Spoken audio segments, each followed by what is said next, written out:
Well, there you have it, ladies and gentlemen. President Biden wrapping up here in Dearborn. Rick Albin joining us again at the Wood TV Live Desk. Rick, takeaways.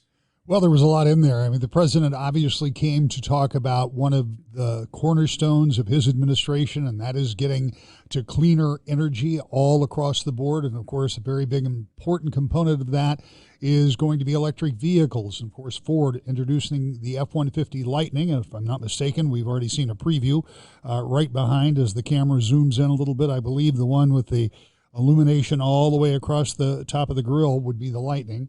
It will be unveiled tomorrow. But it wasn't just about electric vehicles, and it wasn't just about Ford, and it wasn't even just about the UAW, although the president did spend a good deal of time talking to and about UAW workers. Not surprising. He certainly was courting them very heavily going into the election, will again coming into the off year or the midterm elections, which will be coming up next year. But the president talked about building the future, and he said the future will be built in America. And he talked very much about the competition from the Chinese and how we used to be the first in investment and research and development. Now we are number 8.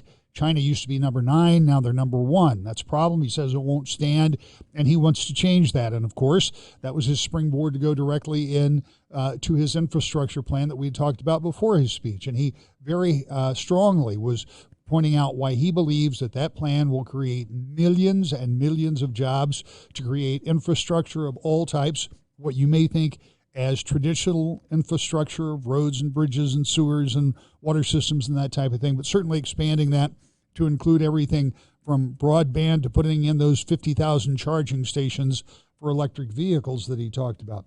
But he really did talk about the competition between the United States and China and how he believed that we as a country have to step up to that charge. And, of course, he did it here in the cradle of manufacturing in the United States. One of the things he mentioned that I thought was very interesting, and we've heard this now from a number of different elected officials, but talking about creating and protecting a supply chain within the United States that would build things like semiconductors and all of the other things, all of the other components that we need, rather than depending on those coming from overseas. And we've seen during the pandemic the unreliability of some of that supply chain, and that's something that we've heard Senator Gary Peters talk about, and now we're hearing the president talk about it. And it's something that stands to have the opportunity, if it can be achieved, of creating more jobs by having more people create more components, not just of cars, but of other things that we build in the United States.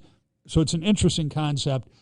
It'll be interesting, too, to see how he can sell this to the Senate, where they have now proceeded with some votes, and you'll start seeing more conversations about this infrastructure package.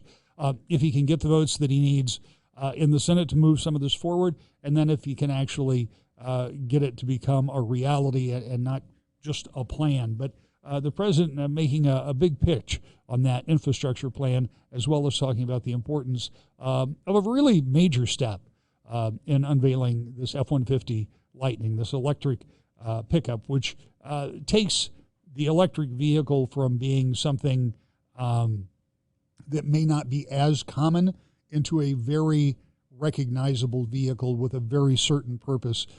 And we, as we pointed out before the president's tour or during his tour, according to Ford, demand for that F-150 Lightning has already exceeded what their production was going to be, and so they are upping production.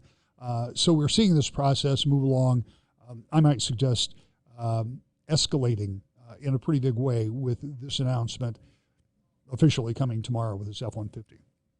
And ladies and gentlemen, if you want to watch President Biden's full speech there or his tour, Rick and I were here at the live desk for that tour as well. You can head over to woodtv.com. Again, the link to that story as well in this stream up at the top there. You can click it. It'll take you over to woodtv.com. Rick, any other final thoughts here? 5 and 6. What are we expecting here at 5 and 6? We'll get back to some of what the president had to say, but I think the thing that the real takeaway here is that this is a multifaceted piece of the president's plan overall. One is about clean energy, reducing emissions, and all that goes along with that. And as we pointed out, the auto industry is a big part of that. It's also about having very strong manufacturing in the country and owning the electric automobile market, which is separate and apart from just the clean energy part, but the manufacturing part, and having something as iconic as the F-150 rolled out in an electric model certainly speaks to that effort. And then the third part of that is that larger infrastructure package that he believes will create millions of jobs around the country and once again put us in charge of our supply chain and being able to build things with more security in the company. So there's a whole lot wrapped up into this visit, and tonight at 5 and 6 we'll be talking about that. Rick Albin, thank you for taking a moment. Folks, it's been a look at the Wood TV Live Desk. Have a great afternoon. My name's Luke Laster.